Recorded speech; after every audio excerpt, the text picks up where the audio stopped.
오늘 하나님의 말씀은 마태복음 22장 23절의 말씀이 되겠습니다. 함께 읽겠습니다. 부활이 없다 하는 사두개인들이 그날 예수께 와서 물어 이르되 소노히 후카스와 나이또 이때이루 사도카이진 다치가 예수노 도코로니 기때 시스몬 시때 마타이노 후쿠이쇼 니주니노 니주상です. 오늘은 부활절이죠. 부활주일이죠. 오늘 그래 부활에 대해서 정말 우리가 이제 깊이 생각해보는 시간이 되겠습니다. 그냥 흔히 부활 이렇게 얘기했는데 부활이 사실 따지고 들어가면은 캐서 이렇게 들어가면은 부활이 굉장히 그 이해하기도 힘들고 천년왕국까지 계속 연결이 되는 얘기예요. 그리고 그 끝에 일어나는 일이 부활이기 때문에 부활이 일어나서 천년왕국으로 이렇게 연결되는 거기 때문에 십자가에서부터 그 사건이 쭉 끝까지 연결이 되는 거예요. 이걸 다 이해를 하려면은 굉장히 힘들어요. 그래서 이 부분에서 이단들이 많이 나타나는 이유가 그거예요. 나타날 수밖에 없어요. 조금만 잘못 해석을 하면은 바로 옆길로 새버리니까. 그래서 우리가 요거 오늘은 그 가장 기본적인 거를 여태까지는 그 깊이를 얘기를 안 했는데 기본적인 거 이제 앞으로 필요하니까 여러분 그 믿음 단계에 맞춰서 이렇게 하고 싶어요. 얘기를. 그래야지 이제 엉뚱한 얘기를 한두 단계 이렇게 높여서 얘기를 하면은 또 다른 사람들이 얘기하는 거랑 이제 충돌이 일어나면서 잘못 이해할 수가 있으니까 이건 굉장히 그 근간이 기독교 신앙의 근간이 되는 거예요. 기독교 신앙은 뭐냐? 부활 없으면 없어요. 부활 없으면 없어요. 그렇기 때문에 기독교 신앙이 그냥 신앙이 아니라는 겁니다. 그러니까 부활이 가장 중점적이에요. 그 부활의 터 위에 모든 것이 기독교 신앙의 모든 것이 올라앉아 있는 것이지 그 베이스는 부활이라는 거예요. 그러니까 이게 얼마만큼 중요한 건 우리가 알 수 있는 거예요. 오죽했으면 사도 부활이 이렇게 얘기했어요.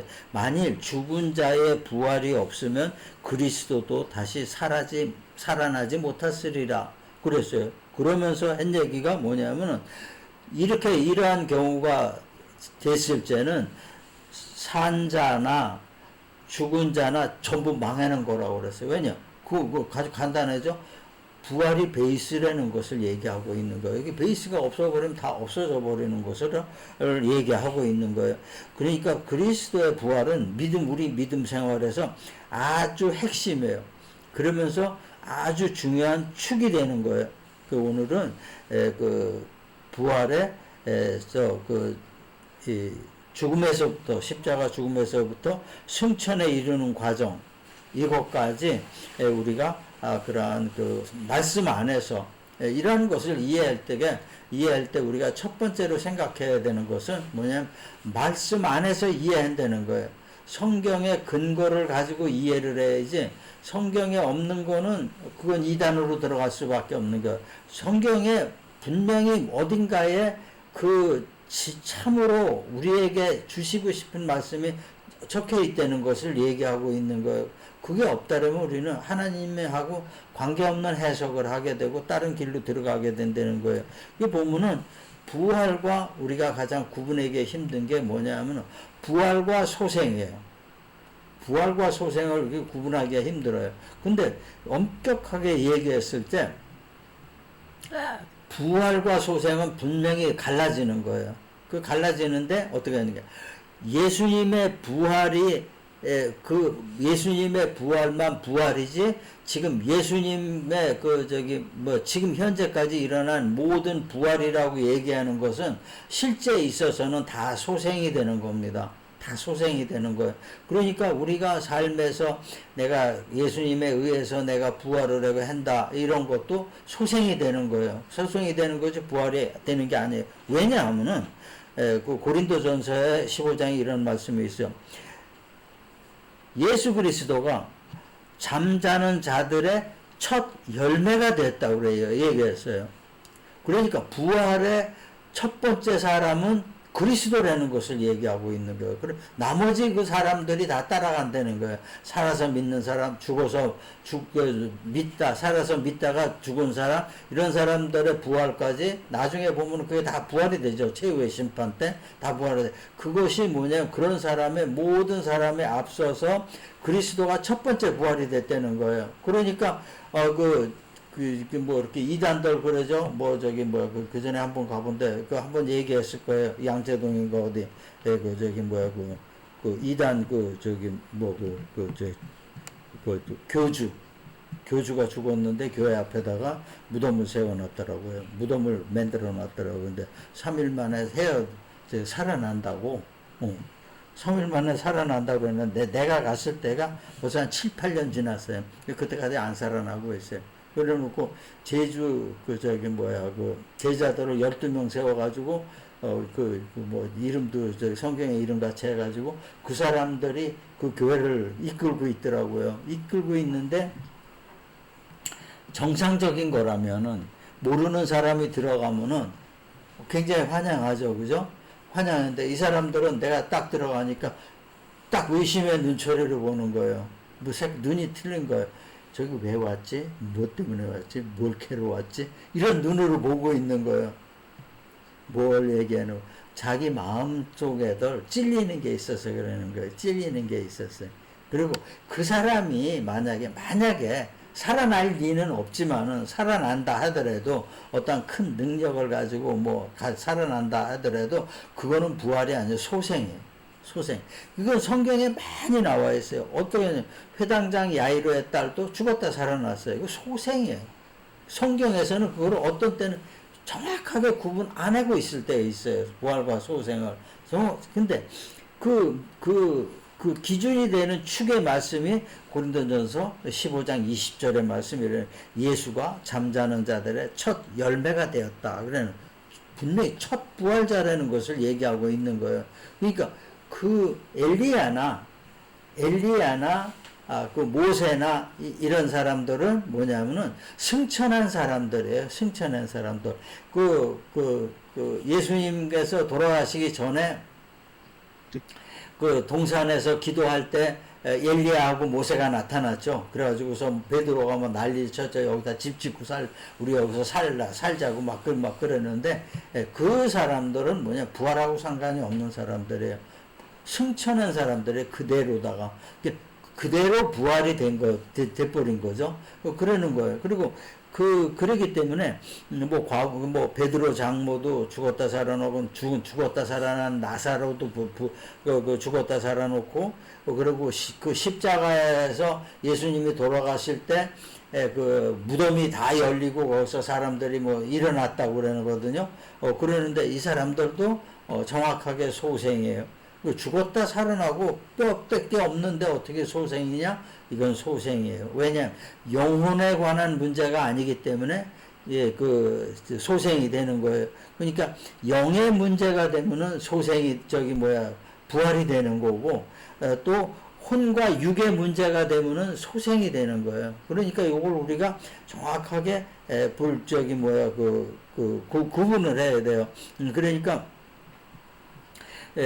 그 십자가에서 무덤이 열리고 그랬던 그런 사건은 어떻게 십자가에서 예수님이 돌아가실 때 엄청난 큰 지진이 일어났던 거예요. 지진이 일어났어요. 지진이 일어나가지고 그쪽 사람들은 잘 사는 사람들은 그 무덤을 했는데 석광같이 이렇게 돼가지고 위에 돌뚜껑을 다 덮더라고요.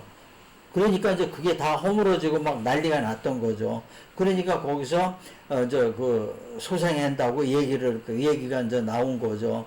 얘기가 나왔는데 그때 이스라엘 가보니까 감람산에 무덤이 허물어진 게 엄청 많은 거예요. 이 사람들이 다 부활했다고 그러는데 엄청나게만 하면 소생이에요. 에스겔서에서 뼈들이 맞춰지고 힘줄이 생기고 근육이 생겨서 나왔는데 군대였더라. 이 소생이에요. 부활이 아니에요. 그러니까 우리가 그런 문제는 정확하게 이해를 하고 있어요. 이해를 했기 때문에 전부 문제가 하나도 없는 거예요.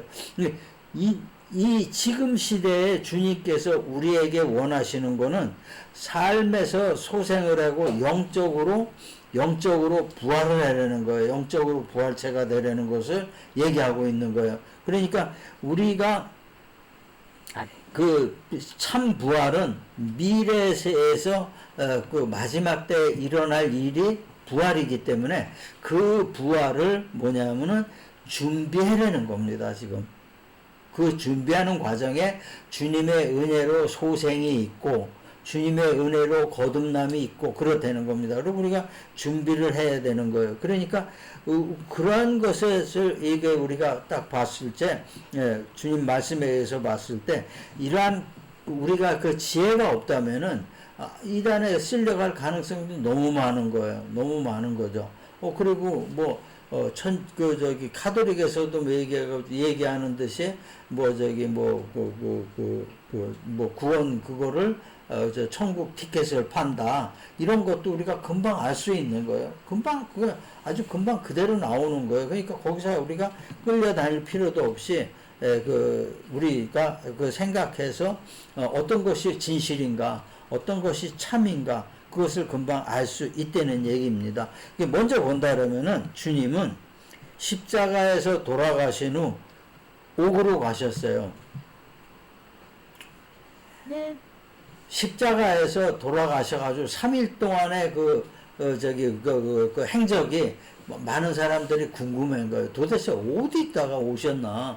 그런데 십자가에서 그 좌측에서 우측에서 네가 나와 낙원에 있으리라고 분명히 말씀하셨으니까 낙원에 계셨을 것이다. 그리고 거기다가 도로 부활하셨을 것이다. 그랬는데 아니에요. 그건 뭐냐면은 베드로전서 3장 19절에 보면은 18절 19절에 보면 이런 말씀이 있어요.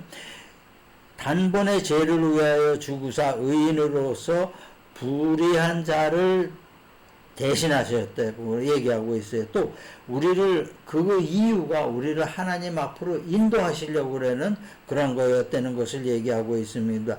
그러니까 육체로는 죽임을 당하고 여기에서 보면 아주 부활에 대해 정확하게 나와요. 죽임을 당하시고 영으로는 살리심을 받으셨으니 그가 또한 영으로 가서 옥에 있는 영들에게 선포하시느니라 그랬어요. 여기에 나와 있는 거예요. 3일 동안 뭐 하셨냐? 여기에 나와 있는 거예요. 그러니까 옥에 가셨다. 그러니까 오른쪽에 있던 광도가 네가 나와 낙원에 있으리라. 그래서 낙원에 있은 거예요. 있으면서 그러한 옥에 있는 영들에게 내가 누구라는 존재를 선포하신 거예요. 그리고 너희들이 어떻게 될 것이라는 것을 선포하신 거예요. 그러니까 주님께서 세상에 십자가에서 돌아가실 때 뭐라고 말씀하셨죠? 내가 다 이루었느니라 그랬어요. 모든 것은 다 이루었다는 거예요. 다 이루었는데 영으로 가서 이루었기 때문에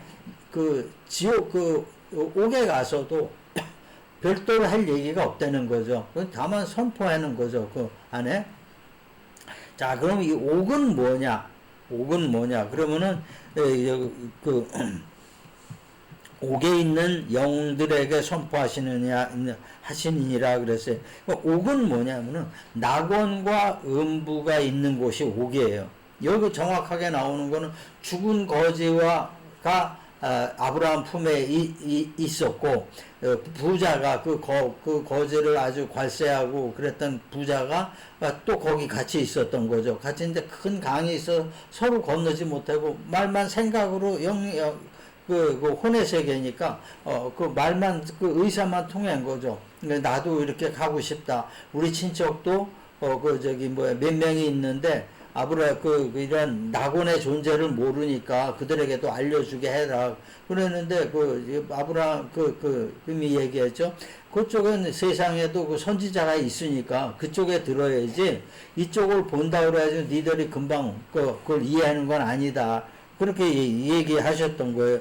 그러니까 낙원이라는 것은 음부가 있고 또 옥이라는 것은 음부가 있고 낙원이 있는 곳이에요. 그러니까 그 옥에 가셔서 그 낙원에 있는 자들에게 얘기를 한 거예요. 음부에 있는 자들에게 얘기한 것이 아니에요. 왜냐하면 음부에 있는 사람들은 어차피 그 죄를 사할 수가 없어요. 살아서, 죄라는 거는 살아서 내가 그 회개를 해서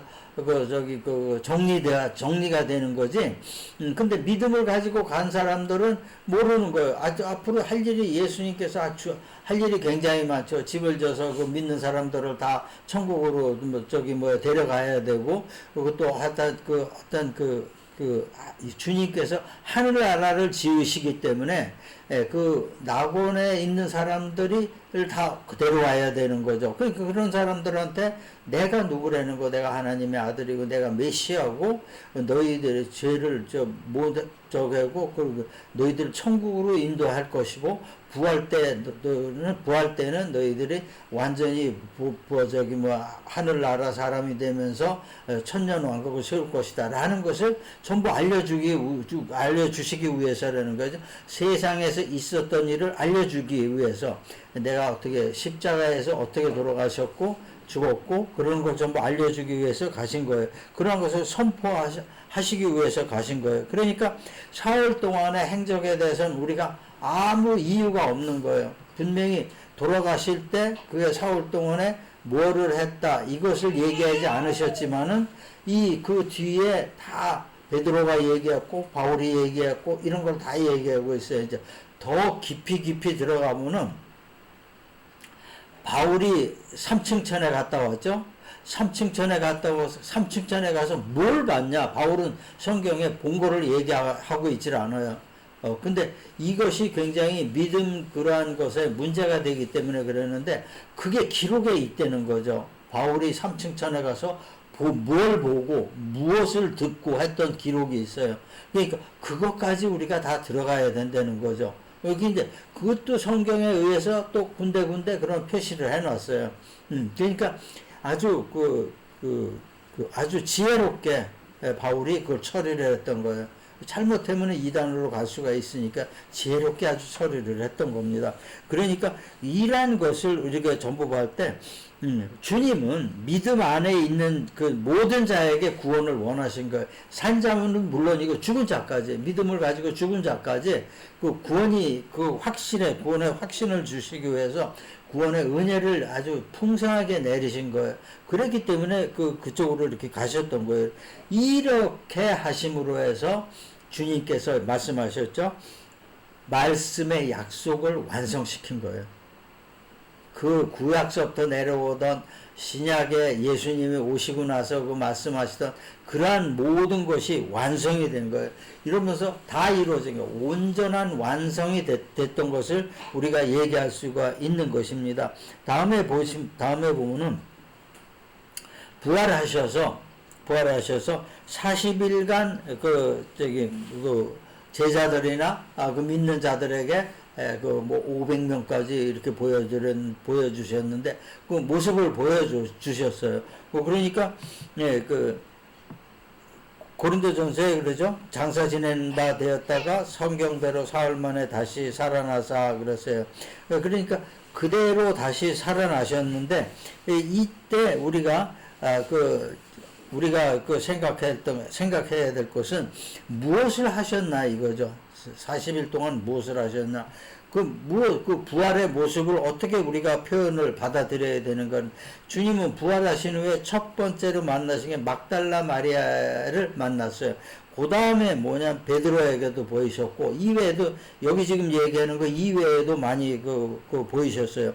그리고 12 제자에게 가가지고서 고기를 잡으라 그러고 그 고기까지 드셨다는 거예요. 이런 대목에서 우리가 소생과 부활을 정확하게 알 수 있다는 겁니다. 소생과 부활을. 그러니까 혼이 소생한 거와 영이 부활한 거와는 완전히 다른 거예요. 우리가 부활체에 대해서 여기가 생각을 할 수 있는 거예요. 예수님은 드셨어요. 고기를 드셨어요. 고기를 드시고 도마에게 내 옆구리를 만져봐라 그래서 창으로 찔린 구멍이 있나 없나를 만져보라 그래서 이게 깜짝 놀라고 도마가 만져보니까 진짜 구멍이에요. 혼이 소생한다는 것은 뭐냐, 우리가 보통 그런 것이 없습니다. 혼이 소생하고 혼이 돌아다니고 그런다는 것은, 혼이 뭐냐면은 육체가 없는 상태죠. 육체가 없는 상태. 육체가 있는 혼이라 그래도 그건 혼일 뿐이지 부활이 부활체가 된 게 아닙니다. 부활체는 예수님이 첫 부활이라, 첫 열매 부활이라고 그랬듯이, 부활체는 그 부활하신 예수님 옆에서 그 모든 사람들이 행한 거, 예수님이 행한 거, 그게 참 부활체예요. 우리가 정말 마지막 때에 부활한다는 부활체를 가지고 부활하는 게 바로 이런 부활이에요. 그대로 모습이 있어요. 먹기도 해요. 생활하기도 합니다. 그런 것이, 그러니까 우리 귀신같이 생활하는 것이 아니에요. 그러니까 그때 사람들도 그 죽은 사람이 살아났다면 귀신 같은 줄 알고 깜짝 놀라고 막 피하고 그랬던 거죠. 근데 예수님은 절대 그러잖아요. 이게 뭐냐면 참 부활체라는 거예요. 그리고 그때 그리고 나서 40일 동안을 그리고 나서 그 40일 동안에 그러신 이유가 뭐냐면 참 부활체가 어떤 거라는 걸 보여주신 거예요. 정확하게 소생과 부활이라는 거 구분할 줄 알아라 하는 거 뜻으로다가 우리에게 보여주신 거예요. 그러니까 우리에게 부활이라는 건 엄청난 거예요. 말도 못하게 깜짝 놀란 일이에요. 우리가 생각으로 이해가 거의 불가능한 일이 부활이에요. 그걸 모든 사람들이 뭐 부활했다는, 아니, 그건 소생이에요. 그 소생이에요. 얼마든지 그 육체와 허다못해 뼈만 남았더라도 소생은 가능한 거예요. 죽은 사람 소생은 뭐 육체 그대로 있는 사람은 아주 더 우리가 쉽게 생각할 수 있죠. 나사로가 죽은 지 4일 만에 소생을 했는 거죠. 소생을 했는데 이제 거기서 부활이라고 썼는데 정확하게 소생이에요. 그러니까 4일 만에 그 더욱부 그런 데서 썩은 상태에서 소생을 했다고 그러죠. 부활을 했다고 그러죠. 그 뭐냐? 그럼 육체와 그 혼이 그대로 있기 때문에 그거는 소생이라는 겁니다. 영적인 부활이 아니에요. 그 영적인 부활은 하나님과 예수님과 하나가 되었을 때 그 영적인 부활이 일어나는 거지, 그게 그렇게 쉽게 일어나는 게 아닙니다. 그러니까 우리가 삶에서도 우리는 그 어떤 죽음에서 우리가 살다가 죽음에서 살아나는 거, 어려움에서 벗어나고 이러는 것이 다 소생이에요. 그런 걸 보여주심으로 인해서 우리가 영적인 그 부활로 가기 위해서, 깨닫기 위해서 자꾸 그런 걸 보여주신 거예요. 그러니까 그런 게 우리에게 나타난다는 것은 뭐냐면 내가 영적인 부활의 길을 가고 있다는 거예요. 내 믿음이 잘못되지 않았다는 것을 알 수가 있는 거죠. 그것이 우리에게 굉장히 중요해요. 이해를 어떤 식으로 이해를 하느냐. 성경에서 주님께서 말씀하시는 대로 이해를 할 것인가, 세상에서 사람들이 얘기하는 대로 이해를 할 것인가, 이것이 차이가 있는 거죠. 이게 우리가 그 육체의 옷을 입고, 여기 보면 죽은 자들이 육체의 옷을 입고 그 무덤에 들어갔을 때 완전하게 구분이 되는 거예요. 일단 우리가 죄를 가지고 들어가면은 그 다음에 하나님 영역에서 벗어나는 거예요. 벗어나기 때문에 우리가 어떡했어요. 이제 믿음 가진 사람은 믿음에 가지고 있는 하나님 영역 안에 들어가는 거예요. 그러니까 거기서 하나님이 더 끄집어 올리는 거죠. 더 우리가 그 부활체로 만들기 위해, 왜 부활을 나중에 그 하나님 하늘나라의 백성들이 그 전체 부활할 때 같이 부활을 하려는 거죠. 같이 부활을 하지 않는 사람들은 어떻게 영벌에 들어간다는 거예요. 영벌에 들어간다는 거예요. 같이 부활을 예수 안에서 같이 부활한 사람들은 영생으로 들어가고, 또 예수 안에서 같이 부활하지 못한 사람들, 그러니까 죄를 가지고 지옥에서 있던 사람들은 부활을 하죠. 죽음의 부활이죠. 영벌의 부활이라는 거죠. 그 사람들은 영벌의 부활로다가 그대로 가는 거예요. 그러니까 영벌의 부활은 그냥 그 소멸되는 거예요. 어느 정도 있다가 소멸이 돼. 하지만은 그 혼에서 영벌의 그 부활이 오기 전까지는 그 혼에서 고통을 받는 거예요. 이거 보통 얘기하죠. 재활에서 그 거짓말하고 살았던 사람들은 그런 얘기가 많이 있죠. 집게로다 입술을 이제 혓바닥을 잡아 당겨가지고 이렇게 한다고 그러는데, 그런데 그러다가 이제 그러다 죽죠. 그 안에서 죽음까지 가는 거죠. 그러면 또 조금 있다 깨면 또 다시 작업 빼고, 끝없는 그러한 것이 계속되고 있다는 게, 왜 그러냐? 혼내 버리기 때문에 그런 거죠. 그거는 왜냐? 부활 전까지 그런 것이 안 나타난다는 거죠. 그러니까 혼의 상태에서 그러한 벌을 받는 것을 우리가 알 수 있다는 거예요. 그러니까 항상 주님께서 믿는 자에게 이렇게 쭉 나타나시고 보이신 것은 뭐냐면, 변형된 몸을 보이시고 그런 것은 그 영의 부활 상태가 어떤 것이다. 영의 부활 상태가, 그러니까 믿는 자의 영의 부활 상태가 어떤 것이라는 걸 우리에게 보여주신 거예요. 우리가 굉장히 이것을 그 믿음 안에서 그걸 받아들인다는 것보다 또 사실이니까, 그래서 인지하고 있을 때는 우리가 이렇게 쉽게 적응할 수 있다는 거예요. 어떤 거든지 쉽게 적응을 할 수 있다는 거예요. 어떤 사람들은 그러죠. 죽어가지고 자기가 죽었는지 안 죽었는지도 모르고 여기 떠돌아다닌다고. 그러한 것이 되지가 않고, 그러니까 그러한 그 혼의 상태가 아주 엉망인 혼의 상태가 되는 것이 아니고, 우리가 잘 정제된 그런 믿음 안의 혼의 상태가 되는 거예요. 그러니까 믿는 사람들은 죽을 때도 그 혼의 상태가 완전히 정리된 깔끔한 혼의 상태가 되기 때문에, 믿는 사람들은 지금 임종시에도 그 표정이 굉장히 평안한 이유가 바로 그거예요. 그렇기 때문에 정리되고 오직 하나님 인도를 받으니까 깨끗하게 되는 거, 그것을 우리가 알 수 있는 거예요. 그리고 나서 마지막에 우리가 본다면은 승천하시기 전에 우리에게 부탁하셨어요. 말씀하신 거죠. 명령하신 거예요. 부탁이라는 것보다 명령을 하신 거예요. 그건 뭐냐면은 믿는 자에게 평강을 주셨어요. 낙심과 두려움에 잠겼던 제자들을 회복하셨어요. 말이 그렇지, 그렇게 3년 반 동안을 따라다니다가, 벼랑간에 그냥 돌아가시고, 말씀하시는 게 영 이해 못할 그 영의 얘기만 하시고, 그러는데 이 사람들이 불안할 수밖에 없죠. 이래서 이 제자들도 그때까지 영이라는 거에 대해서 확실하게 자기네들이 그 개념이 안 서 있었대요. 그러니까 예수님 부활 승천하시고 나서 모든 것이 이루어졌다는 것을 우리가 알 수 있다는 거예요. 그러니까 얼마나 불안하겠어요. 그러니까 어떻게 먹고 살아야 되니까 도로 호수에 가서 고기를 잡은 거예요. 그러니까 그때 예수님께서는 오셔가지고 그 사람들에게 평안을 주셨어요. 그리고 두려움을 해소해. 내가 부활해서 3일 만에 부활해서 왔노라. 이러니까 늘 주님께서 3일 만에 부활하신다는 얘기가 이제 실감이 난 거죠. 이러니까 힘을 얻게 된 거예요. 이 사람들이 힘을 얻게 돼 가지고 베드로는 난 주님 예수라는 사람 모른다고 내뺐던 사람이 완전히 선교에 들어가고 완전히 집중할 수 있게 됐던 겁니다. 이렇게 이렇게 됐는데, 그러니까 그 주님은 부활하셔가지고 모든 사람들을 회복하셨어요. 그리고 그 제자들에게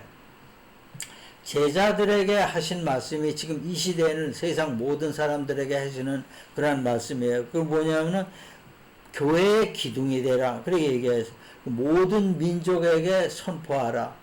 이것을 선포하라. 그 제자 삼으라는 얘기죠. 이런 선포하라. 이런 부탁을 하시고 돌아갔어요. 그러니까 모든 사람들을 구원하는 것이 주님의 뜻이니까 모든 사람들을 소생시키고 부활로 부활의 모든 사람들이 부활의 길을 가도록 해라. 이라는 것을 얘기하신 거예요. 그러니까 여 안에서 나온 것이 뭐냐? 바로 사랑이라는 것입니다. 사랑이 아니면은 이 세상 사람들이 한 번밖에 없는 기회지만은 그걸 모르고 있기 때문에 그거를 그 기회를 알게 해주라는 거예요. 복음이라는 게 뭐냐? 인생이 삶이 한 번밖에 없기 때문에 여기서 회개 못하고 그대로 주님 안 믿고 그런 상태로 갔을 때는 돌이킬 수가 없다는 거예요. 그러니까 한 번밖에 없는 삶을 한 번밖에 없는 삶 중에서 어떻게 해야 된다는 걸 알려주라는 거예요. 그거 딴 거 아니에요. 그 알려주는 하면서 우리가 받은 은혜가 바로 흘러가게 된다는 거예요. 보통 어떤 사람들은 그러죠. 믿음의 자식을 낳았다 이러는 거.